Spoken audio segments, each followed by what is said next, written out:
자, 오늘의 두 번째 키워드입니다. 저소득층 살리기. 김동연 경제부총리가 어제 이 소득 분배 악화에 대한 내용으로 간담회를 개최했습니다.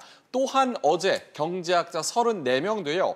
파행적 경제 위기 극복을 촉구한다라는 기자회견을 열었습니다. 박사님 어떻게 보셨어요?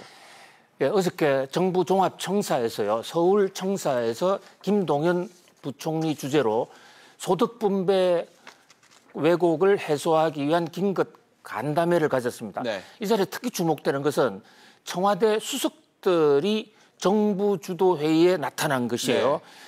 김수현 사회수석, 네. 또 홍장표 경제정책수석 이런 분들이 김동연 부총리하고 같은 자리에서 회의를 했는데요. 사실 이 청와대 수석과 김동연 부총리는 지난주 그리고 그 지난주 최근 약 열흘 동안 문재인 대통령 주재의 청와대 회의에서 서로 각을 세운 인물들입니다. 네네.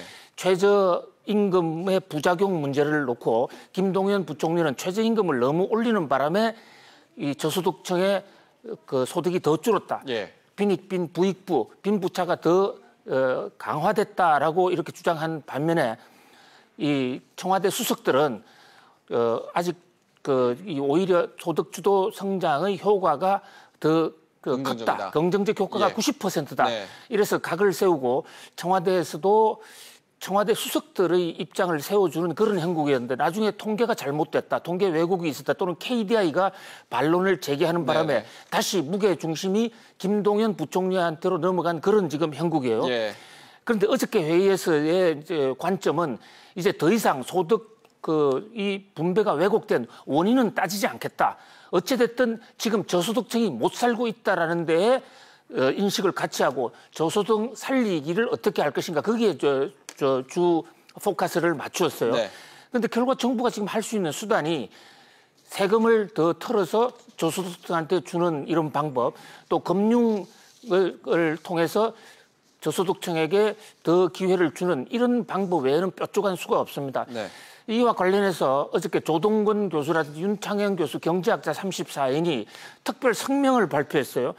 지금 정부의 소득주도 성장은 실패했다. 네. 그리고 빨리 이것을 거두지 않으면 우리 국가적으로 큰 재앙이 닥칠 수가 있다. 정부가 세금을 퍼서 일자리를 늘리고 세금을 퍼서 저소득층을 살리기를 하는 정책은 단기적으로 효과는 있을지 몰라도 결과적으로 모든 경제 주체를 다 죽이게 된다. 특히 저소득층에게 더 심한 가난을 몰고 오고 있다. 해서 지금 의견이 극명하게 대조적인 그런 상황입니다.